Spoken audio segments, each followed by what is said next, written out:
Good day traders, myself Mayuresh. मी तुम्हाला या व्हिडिओमध्ये सांगणार आहे की प्राइस ऍक्शन काय असते आणि इंडिकेटर काय असते आणि त्याच्यावरती ट्रेडिंग कशी करतात.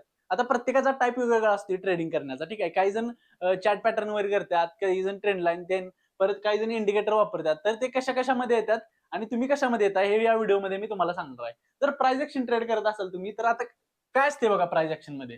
प्राइस ऍक्शन मध्ये असतात सपोर्ट आणि resistance, candlestick pattern, reversal candlestick pattern, reversal candlestick pattern याच्यावरती मी व्हिडिओ बनवला, ठीक आहे. आणि सपोर्ट आणि रेजिस्टन्स वरती पण मी व्हिडिओ बनवलाय, कारण का मी प्राइस ऍक्शन ट्रेडर आहे, ठीक आहे. आता बघा, आणि काय असते ह्याच्यात, चार्ट पॅटर्न झालं, ह्याच्यानंतर ट्रेंड लाईन येते, ह्याच्यात ट्रेंड लाईन पण ह्याच्यामध्येच येते, ठीक आहे.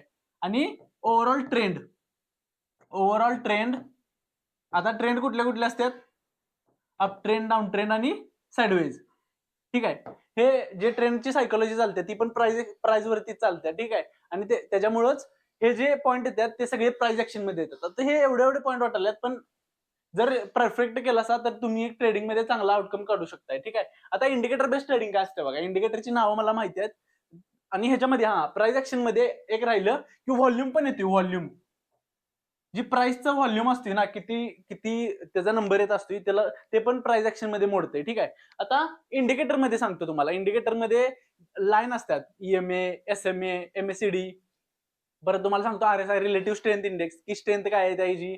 तसे जे इंडिकेटर असतात ते इंडिकेटर बेस्ड ट्रेडिंग, म्हणजे त्यांचं आधीच ठरलेलं असते की ही लाईन जर क्रॉस ओव्हर झाली वरती तर मी बाय करणार आहे, जर खाली झाली तर मी सेल करणार आहे, जर ह्या ईएमए ला जर खाली ब्रेक केली तर मी सेल करणार आहे, जर वरती ब्रेक केली तर मी बाय करणार आहे. असे जे, म्हणजे तुम्हाला कळालं असेल की ती बाय सेल फक्त आपल्या प्राइस वरती काही करत नसतात, तिने त्या इंडिकेटर वरती ठरवलेलं असते की बाबा मी असं बाय करणार आहे आणि असं सेल करणार आहे. हे इंडिकेटर वरती त्यांना म्हणतात इंडिकेटर बेस्ड ट्रेडिंग. आणि पण तुम्हाला आता सूट कुठली होत्या ते तुम्ही बघा, ठीक आहे. पण मोस्ट ऑफ द ट्रेडरांना प्राइस ऍक्शन दिसत्या आणि बायर आणि सेलरांची सायकोलॉजी काय चाललेली असते हे चार्ट वरती आपण ओळखू शकतोय. चार्ट आपल्याला सांगत असतो, ठीक आहे. जर तुम्ही प्राइस ऍक्शन शिकली तर, आणि तुम्ही पण म्हणजे जर चांगला रिझल्ट पाहिजे असला आणि ट्रेडिंग मध्ये नवीन शिकायला लागलायचा तर तुम्हाला प्राइस ऍक्शन यायला पाहिजे. आणि मी आतापर्यंत जे व्हिडिओ बनवल्यात ते सगळं प्राइस ऍक्शन वरती बनवल्यात, ना की मी एक पण व्हिडिओ इंडिकेटर वरती नाही बनवलेला, ठीक आहे. आणि काय एवढंच, जर व्हिडिओ आवडला असला तर काय करा, लाईक करा, कमेंट करा आणि शेअर करा. That's it.